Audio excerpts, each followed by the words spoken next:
Good morning, friends. I am back in the book of Acts. We've made it up to chapter 12.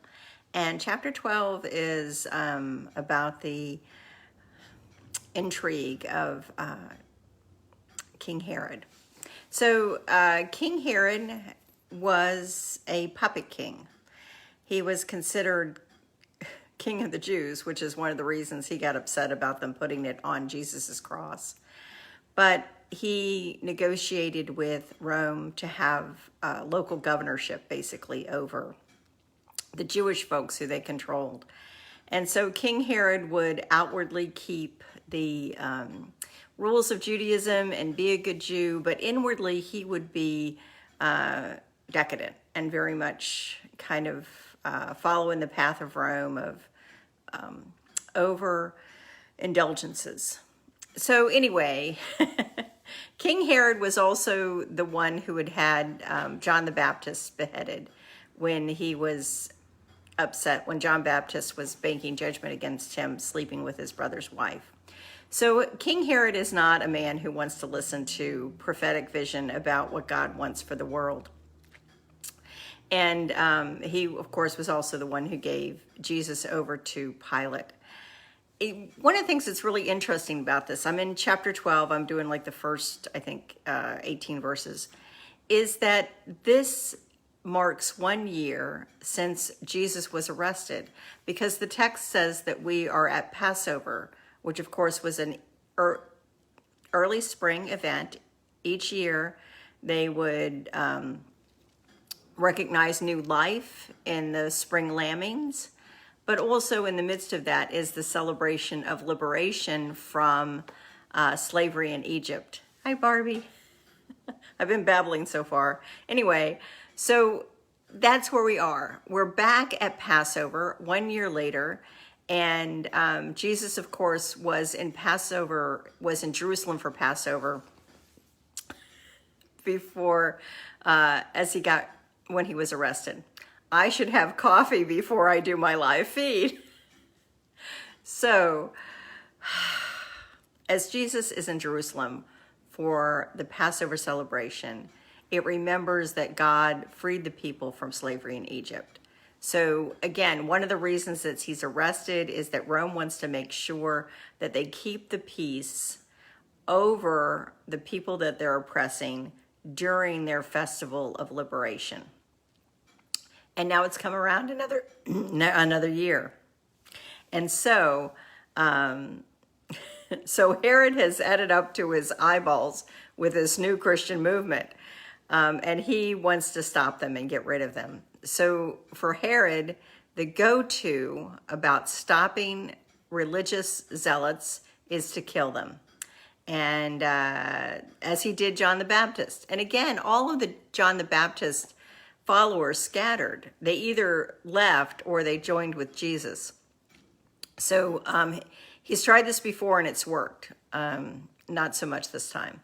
So here we go. That's when King Herod got it into his head to go after some of the church members, that is, new Christians. He murdered James, the brother of John. When he saw how much it raised his popularity ratings with the Jews, he arrested Peter. All during this Passover week, mind you, and he had them thrown into jail, putting 4 squads of soldiers, each to guard Peter. He was planning a public execution after Passover. All the time that Peter was under heavy guard in the jailhouse, the church prayed for him most strenuously. Then the time came for Herod to bring him out for the kill. That night, even though shackled by 2 soldiers, one on each side, Peter slept like a baby. And when there was a guard at the door keeping their eye on the place, Herod was taking no chances. Suddenly, there was an angel at Peter's side and a light flooding the room. The angel shook Peter and got him up. Hurry! The handcuffs fell off Peter's wrists, and the angel said, get dressed, put on your shoes, and Peter did it. And then grab your coat, and let's get out of here. And Peter followed him. But he didn't believe it was really an angel. He thought he was dreaming. Passed the first guard, and then the second, and they came to an iron gate that led to the city. It swung open before them on its own, and they were out on the street, free as a breeze. At the first intersection, the angel left him, going on his own way. That's when Peter realized it was no dream. I can't believe it. This has really happened. The master sent his angel to rescue me from Herod's vicious little production, and the spectacle of the Jewish mob was looking forward to. So I'm going to pick up where he goes into the house and nobody quite believes that he's there. And what happens. So as I was reading this text, so many things came to mind. Of course, reading through Acts slowly and needing to prepare to talk to you guys, I just think again, here we are at Passover, exactly 1 year from when Jesus was arrested, beaten, crucified. And here's Peter, the head of the church, and Herod is planning the same thing with him. Now, John, of the brothers of John and James, the sons of Zebedee, one of them has already been killed. So the writer, Luke, wants us to know that one of the inner circle, one of the people who journeyed the whole way with Jesus, has been killed. And people, Jewish folks who do not like this reform movement within Judaism, that when they're talking about Jesus is the Son of God, that it's blasphemous. So that's, it's not just that they don't like him. It's not just that they think that they're wrong. It's that they think that they are swearing, they are deriding their one true God by saying that their one true creator God had a son. And that's just too much like Rome for them. So they will not open their hearts to the idea that God could bring a human being into this world who could be called son. There's a whole lot mixed up with that, so I'm not going to go into it. But basically, for those who were the old guard of Judaism, it could not happen. God could not do that. And even though in the Old Testament and the prophets continually it will say, look, God's doing a new thing. Look, God's doing things nobody ever imagined.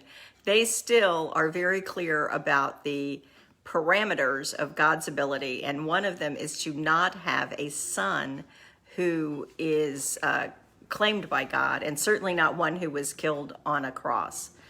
So these people are really, really angry that the movement is continuing and gaining traction and gaining members. And so when Herod decides to stamp them out the same way he stamped out other movements by killing the leaders, they're really excited that Herod is doing the right thing. He's getting rid of these horrible, horrible blasphemers. So Herod's popularity is going up. And although it's going up with the people, it's not going up with God. So there you go. Herod's on the wrong side of God's plan. And he puts Peter in jail. So it sounds as though he just killed John out of hand. But now I don't know. I've probably gotten it wrong. He murdered James, not John. Sorry, wrong brother. So he murdered James just out of hand. But Peter, he, again, arrests during the Passover. Everybody's in town. Everybody's kind of in festival mode. And everybody's going to hear that Peter, the head of this new movement, has been arrested. And Herod figures he's going to get a lot of traction, a lot of popularity, a lot of kudos, a lot of raising in the polls, as it were, because he's arrested Peter and he's going to plan a big, huge public execution. A lot of things get raised in my mind. One is that it wasn't part of the Jewish law that they were ever to be able to kill anyone. They could stone them, but that was a whole different thing. So that's a question in my mind. The second question in my mind, or at least how this is written, is that here is Peter in jail under double guard. Again, the writer of Acts, Luke, who wrote the Gospel of Luke, he wants you to know that he is really locked down. He's got two guards that he is handcuffed to. He's got two guards at the door, supposedly even so they could sleep in shifts and make sure that someone would be awake. And under this double guard, an angel appears and opens the cuffs, opens the door, opens the gate. Everything gets opened for Peter to walk out, and he's safe, and he gets to continue to preach the good news of Jesus Christ. So here's something that popped into my head is like, so why didn't this angel come get Jesus? Jesus could have used some backup during the year before. And it seems as though people in this time and in this age would have, asked that same question. And I think at times it's why we have this understanding that Jesus was meant to die. I'm not really that person, but I am a person who believes that one of Jesus's witnesses, one of his proclamations, was to stand up against violence and persecution and even death and prove that God was stronger. And so in Jesus's ministry, his arc of what he was doing was to prove that God's power was even greater than death. And so for Peter, that's not his purpose. Peter is not the same human being that Jesus was. Peter's purpose is to continue to proclaim that even in the most dire of circumstances, as the church prays together, and I hope you didn't miss that, because the church is praying fervently. And next week we'll have him show up at somebody's house and they're like, what? You were in jail. We were praying for you. We know what's happening. And I think that's one of the gifts of this book of Acts, at least for me, is that everybody in the book of Acts knows what's going on. We know what's going on. We know that God's limits are, right here. This is God's limits. And every time they say, this is God's limits, this is what God can and cannot do, it blasts it apart. God, the writer of the book of Acts says, you never knew what God's going to do next in terms of opening the church to everyone, freeing people who are continuing to be faithful to the gospel, showing God's power and love and grace and hope in the most dire of circumstances. And so this passage for me is Herod trying to not listen to God, not talk to God, but get the approval of those around him, those who were also in power. And for him, it's about annihilating this new movement of God's love. And one of the ways he does that is to kill people. And that's been very much a go-to system for many, many people on our planet for a long time. And the proof here is that even though Herod believes that he can stop it by killing people, by killing the leaders, consistently it's not true. And I don't know if you remember back in, I think it's like the 3rd, 4th chapter of Acts, some of my favorite passages is the Sanhedrin is exactly trying to do this right after Jesus' death, right after his death and resurrection, and the disciples are in the middle of Jerusalem and they're proclaiming Jesus as the risen Lord. They want to get rid of the disciples at that point. And what Rabbi Gamaliel says is God seems very strong with these men. And if you don't watch out, you could find yourself fighting against God. And so they stop. Those are members and leaders in what was called the Sanhedrin. They really were faithful Jews trying to do their best.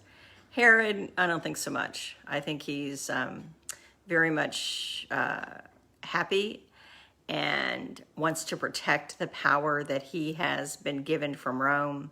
And for him, that's his first priority. Protect power, make his life easier, which is always a problem. So I guess for me, this lesson points to the fact that God is always doing wonderful things, but that God was doing something particularly special and wonderful within the life of Jesus. And let the human beings who thought death and violence was a way to get around God's message, let them believe that, and then prove them completely wrong. So God's power continues to break through. And the writer wants us to know that Peter, even though he was locked down, didn't make a difference. Peter escapes, and then he escapes town, and he continues to give the good news of Jesus Christ. But this will be continually throughout the book of Acts. Those who believed, those who openly professed Jesus Christ, their life was in danger, their jobs were in danger, they were in danger of being cast out from their community. And they risked all of that and believed. So on this beautiful sunshine morning, where I get to openly talk about a book that has been published in just about every language and is free to all of us and tells about God's good news, in that very place of comfort, I tell you that the truth of Jesus Christ is still happening, and that there's power within that love, power to shape our lives, and power to free us from shackles of grief or pain or doubt, as they did from Peter from the prison. That's what I believe. Anyway, good to see you guys. I definitely will drink coffee before I start next Wednesday. I'll see you then. Take care. Bye.